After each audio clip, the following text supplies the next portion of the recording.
Mom, make sick baby sleep in strange place. She stood next to her wailing child. It had been months of agony for the poor boy. Everything the doctor suggested ended up making things worse. It had got so bad that she couldn't even hold him anymore. Little did she know, the solution was in that very room, and it was so simple. Stephanie cradled her baby boy, Isaiah, as her husband applied more cream. It had started as a small cut, nothing out of the ordinary, but a few days later, something else appeared. A rash started to bloom around the neck, and her son wouldn't stop scratching. The worried mom rushed to the doctor. The man's white coat and 7 years of school was something that most people would trust, even Stephanie, and even if she had doubts about his diagnosis. The doctor prescribed topical steroids for eczema and sent them on their way. But the family would soon find that it didn't have the effect they were expecting. The cream seemed to help, at first. The rash cleared up and the boy's ink turned back to its lovely pink.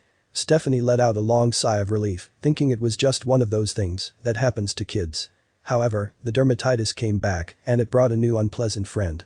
Stephanie watched in horror as Isaiah's skin problem spread to his entire body. And it wasn't just a patch of red anymore. The skin started to weep and take on tinsel. It looked like he had been burned. The doctor's solution. More no breastfeeding and more steroids, and not just creams either. The mom bawled as she watched them inject liquid steroids into the little thing's body. Life for the new family was new, a rollercoaster of outbursts, creams, frail hope, and crying. They also couldn't use anything with sense, because even little things like fabric soften would cause an outbreak. Things took a troubling turn.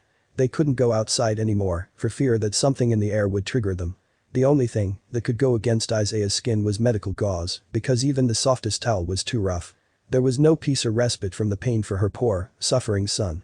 Stephanie decided to act, really act. Everyone had told her never to do her own research. But at this point, the doctors were ignoring them or insisting on the eczema route.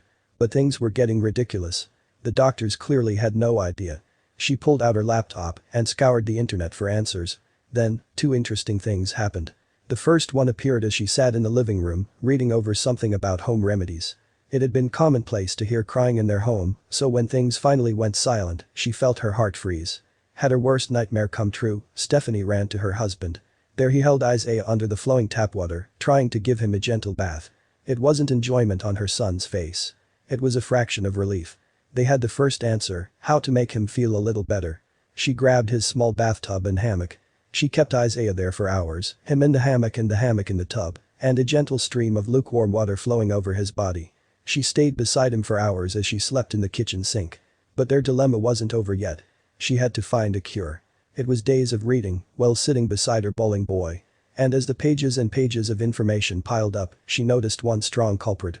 More than one parent had described the exact same symptoms as Isaiah. It was all because of topical steroids withdrawal. She knew what she had to do next. The first step was to stop listening to her doctor go on and on about using creams. She threw them in the garbage. Next was experimenting with various homeopathic, homemade skin balms. After several tiny skin patch tests, she found one that gave results. It was a simple mix of lemongrass oil and zinc cream. It was unbelievable to think they had the solution in their kitchen the entire time. It was like a huge wave of relief for everyone. The crying lessened, and the young child would point to the nearby jar anytime he needed relief. Over the next few months, she watched as the blistering red skin vanished and the pink skin returned. Hair grew thick and fluffy and a smile returned. Even though they never found the original cause of the dermatitis, Stephanie is thankful every day that her boy is once again healthy and happy.